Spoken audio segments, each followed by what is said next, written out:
on water intake, heading down towards Bonnie Carey Point. That's him right there. Chippewa coming around Bonnie Carey Point. I'll be on the 2 for you. Yeah. On the 2, Cap. I didn't know if you heard me earlier. 2 whistle. Chippewa. Yeah, he'd already talked to him. It's a beautiful morning. I thought I'd catch a little video. Try to. Make a mess. Okay.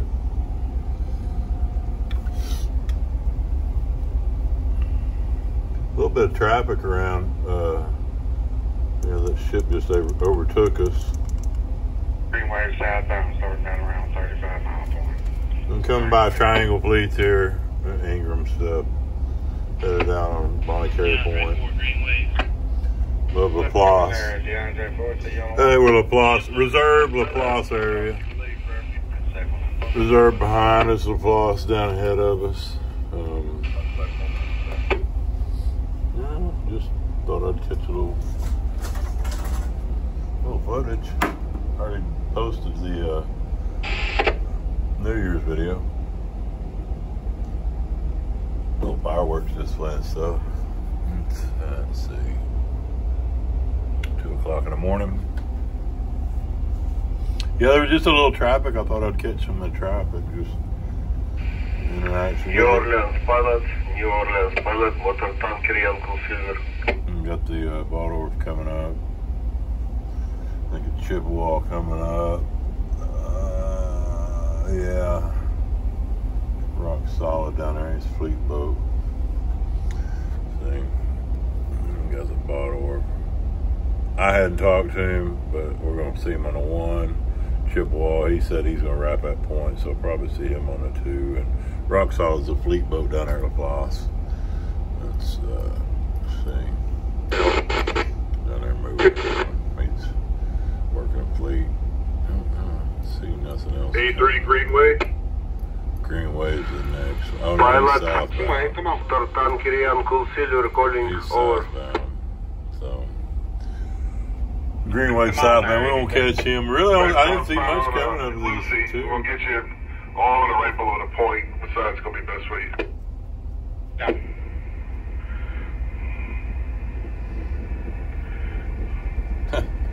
Keep Mike, buddy.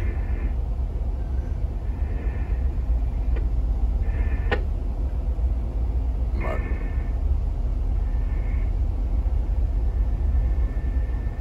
Got his mic key. I'll figure it out. But it's pretty tonight. Real pretty.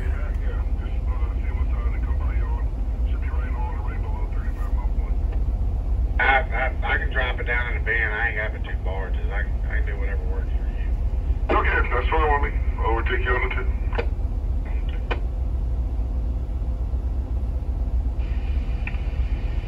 New Orleans pilot, motor tanker, Uncle Silver, calling you. Please come in. Call your agent. Call your agent. That's what they all tell. That's what they all tell those guys. Call your agent. When they go on there, you get these ships come in from overseas, and they're in these anchorages. They don't move without a NOBRA, federal pilot. One of these guys that are licensed to run in here. They don't run without them. But those guys, it's kind of where you hear them most is like when the wind's blowing or something, and they get kind of out of shape in their anchorage or something, and they'll go to freaking out on they'll go freaking out and hollering. But yeah, that's kind of the normal. They'll get on 67 on Traffic Channel, and they'll be hollering for New Orleans traffic or something, or Coast Guard or something. And the response is always call your agent. Or it usually is. And I'm assuming the agent is the folks that set up the pilots, like the NOBRA guys and stuff like that. Crescent, NOBRA. What is it? The guy, there's the guys that are coming out. Man, I get that question quite a bit. I know I got some of my ship pilot guys that can tell me to do. There's the Crescent guys, I think, run from a certain ways out to right below Algiers Point. Then the Nobra pilots run. Nobra runs from Algiers Point to Baton Rouge, and then there's another guys that are, I think, run further out, you know, out to sea. And then there's the federal pilots, the federal ship pilots. And the way that William Strait. Yeah, we're going to make a short crossing when I meet 83 and be on the one view. That'll be all right, over. Yeah, Chippewa? Roger. Yeah, no problem. Yeah, I'll watch you. One whistle. All right. Yeah, I thought you were going to be a little bit closer to him there, but I'll have plenty of time to shoot across here. Roger. Yeah, we ain't making but 4.3. I'll be stopping right up here above 2 kilometers. We ain't making but 4. 4.3. We ain't making much speed. With that Chippewa making, he making 7.5. So he's northbound making almost twice my speed. We're just putting. We got these boxes. We got stuff. We're going down here for these drops. So yeah, we're not trying to shove hard, and we got kind of a precarious little tow with this dead river down here. It's just fine. So I'm not worried about speed at all.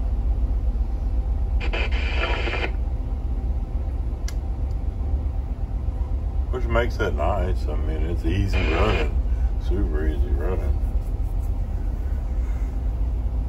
It's a beautiful night though, actually.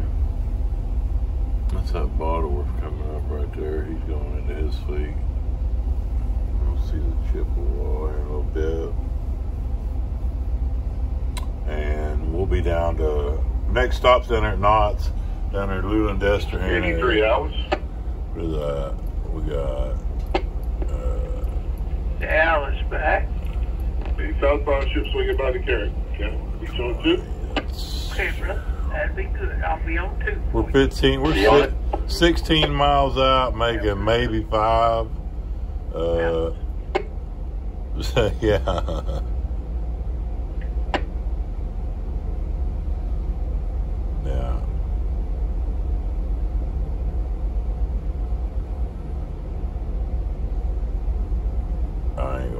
We ain't gonna make it. I'm sitting here figuring that's the thing, man. I used to use the ETAs. I could whip those things out in my head real quick, but we've got the ETA set right here. I just didn't have it set on. Don't have it set for mile marker. We're down there at Knott's, and I don't want to mess with setting it. So I was doing the figuring in my head, and I think I posted a video where it was that northbound tow, and it had 49. I haven't been back and looked at the video, but I think I said on the video that he had 42, and they were 7x7, and I said 42. A lot of that, folks, man. I was looking at it. I think from the front, I didn't see they had a string that was. They were actually wider than what I thought when I saw them coming. And I thought they were one width, and then when I saw them from the stern end, there were another, and that's what I'm going with on my math problem there. Why I didn't equate it, because I think the deal was they have it was a 7x7, and I equated it as 7x6, so I said it was 42. I think that was it. Like I said, I haven't been back. I read the comments on it, and somebody said, the first person that pointed out about my math, I think I said, I try to be funny and say that I figured I forgot to convert the math because of the knots, you know, because of miles per hour and knots. We don't operate with knots. I can change the settings on stuff, we can, but we're pretty much, I mean, as far as my whole river career, we've always dealt with miles per hour. And nautical miles is not something that I've dealt with, other than during my like first radar classes back that I went to, radar observer classes, getting a license back in the day. I think I did. We had nautical mile references and stuff like that. But for the most part, everything we deal with is in miles per hour. But I use that as an excuse for my bad math. I thought it was kind of good. Anyway, we get a little hazy down in there. It looks, I can see, it's not bad. It looks actually, now I can't tell. A little bit down in the bend. I thought it was going to fog. It's just, I guess it's not humid enough. It's the humidity. Yeah, right for the southbound unit coming down at CGB LaPlace.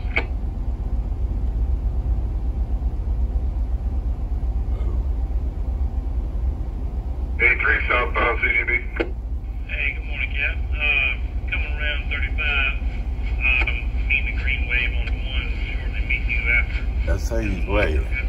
I think One works 83. for me, Cap, no problem. I think I know 83. I don't know, no. I think Have 83. a good one up. Happy New Year's.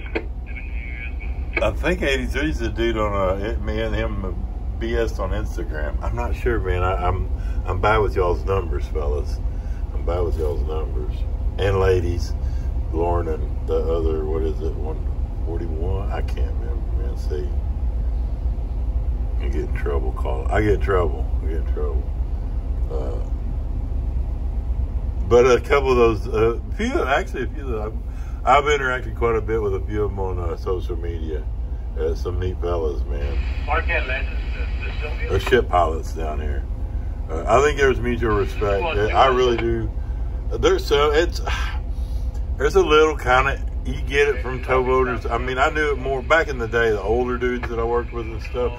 They were a little bit more contentious with the ship pilots down here. And I never really understood it.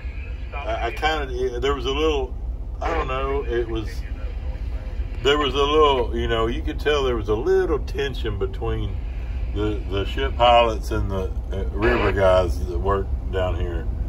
I don't see, it doesn't seem so as much. I think social media actually helped that out because we kind of have a better view of what each other does. Yeah, and plus a lot of it, electronic charting is really down here. I know with the heavy traffic down here, these things are just, they're game changers. I even have to think back about, I remember coming down here when we didn't have, my first times down here were paper chart stuff. I remember on Shankin, we turned out a Tiger most of the time. But every now and again, we'd make a trip. It was down Myrtle Grove, down at that coal dock. I think, or maybe in Rocks. Anyway,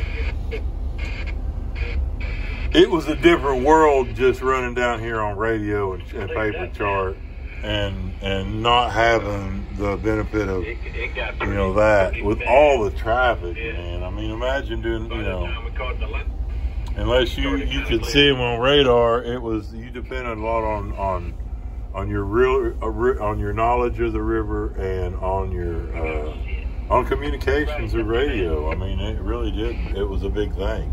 That right there has been the game changer, and more specifically, like I said, down here when it's real dense traffic areas, you can only imagine. I mean, it's just if you're running off of radar only, I mean, I'm limited to how far I can see. I can't see around that corner, whereas this, I can see shit. I mean, I can zoom down here and check and see, okay, well, the fleet's opened up, it looks like. You got some, for the most part I can pick up, and that's still, 20 some odd miles away.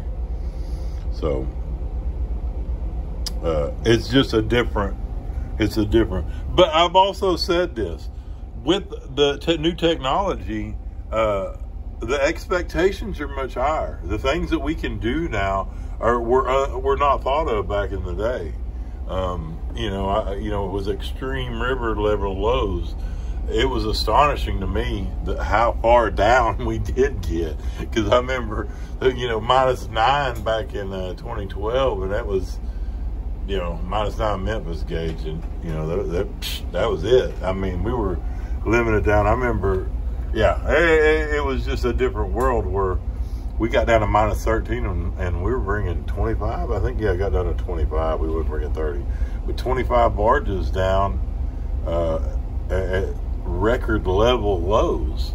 And there were some some spots they had to dig on here and there, but for the most part, that's just amazing to me. That's amazing to me, and that's a river improvement by the Corps engineers and the technology, the new technologies that we have. There's still limitations. Don't get me wrong. I've got a video I want to make about looking at this, where that there was a glitch. It wasn't. I still don't know. It was one of those things. I was convinced, and to even now, it's just so that what it seemed like is actually like somebody was interfering with that to where it was trying to intentionally cause an accident, but it couldn't have been. It had to have been some sort of. I don't think. I don't know. Somebody may have been setting up on the hill there at Memphis trying to mess with something, but that seems highly unlikely. I've got footage. I've got some really interesting footage of that shows the gradual turn. And I'm old. My looking at radar first. Still, I look at radar first, and this is my secondary. And what I mean is for reference, because guys that have trained off that alone, I notice they won't even look at radar because they're focused on that more.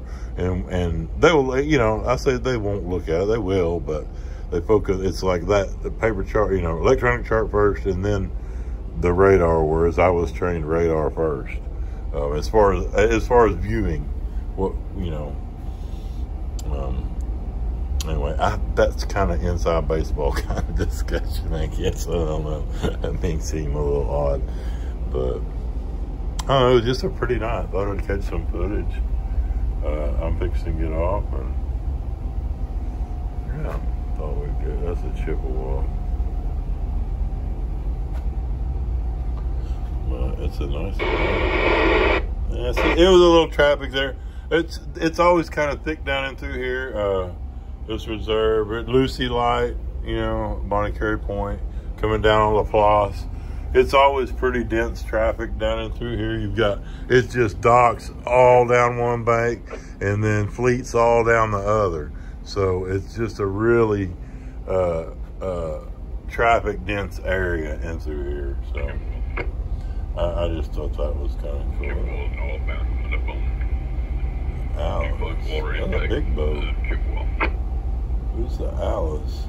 Can't see Melanie Hart. He looks like a big. He got a big. He's picking up on radar. See, I seen Alice. I don't know what boat that is. It might be a bunch of empties.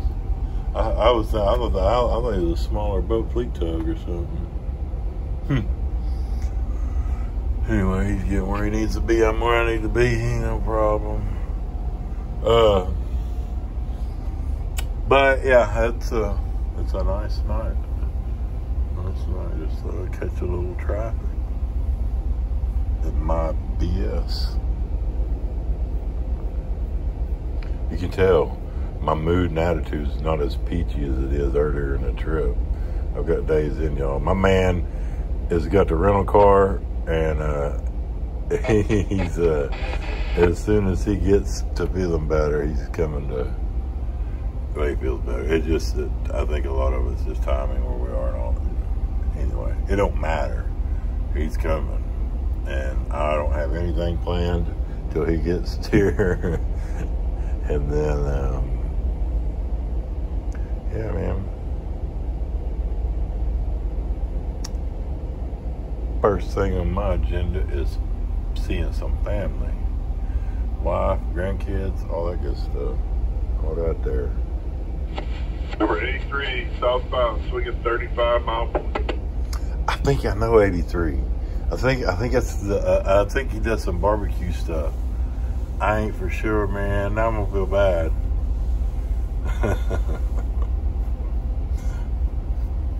You fellas in y'all's numbers, man. And that's another thing. They need to put the numbers, like, instead of the boat name on there, they ought to swap it out, when they're on vessel, because they call out, like, number one, for instance. Number one will be, instead of, you hear them on the radio as number one, but then on the electronic charting, the AIS and stuff, it's got the vessel name. So I don't know. There ought to be And it does make it a little bit, you know, when you're, it's generally, you know who it is. You know, you see some weird foreign name vessel that you don't recognize, and then you hear somebody call out, you know, their number, and you kind of you can figure. I mean, it's kind of easy. It's obvious usually who it is. But that being said, sometimes if you don't hear that, it's yeah. I don't know. Nitpicking. See, lots of days in, y'all. Start nitpicking, start finding every little thing. Just every little thing. You get a little edgy. It's noticed, man. It's noticed. I tell folks, it's like the stress of this job is like Chinese water torture. It's just slow, steady. Is the only way I know it. And then when you get off a boat and it's like a release. To me, it's a release, or you want a release. I don't need to be around nobody for a couple of days. I mean, literally, I don't go in convenience stores. I just gas up in drive-thrus till I get home. I mean, there's a transition. It's like I've kind of started equating it to like a decompression from, like, divers do that decompression and stuff. It's this, you know, it's the constant, steady buildup of the stress. When you get off, it's like a releasing a spring of emotion and stress and all that stuff. It's something else. It's something that's really I've really been intrigued by. I really have. You know, my rest and recovery and the physical and mental aspects of this job. Yeah, it's pretty interesting. I don't think it's talked about enough. It's not talked about at all, hardly. But it plays a big part. People should need to talk about it more.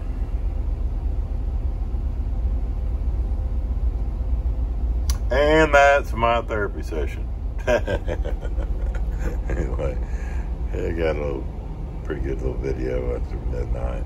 The morning running, it was not bad. A little traffic, I thought I'd catch it. You know, a little traffic. See how it is. I don't hear much coming now, so I don't think we got to worry about too much. Anyway, well, that's our night.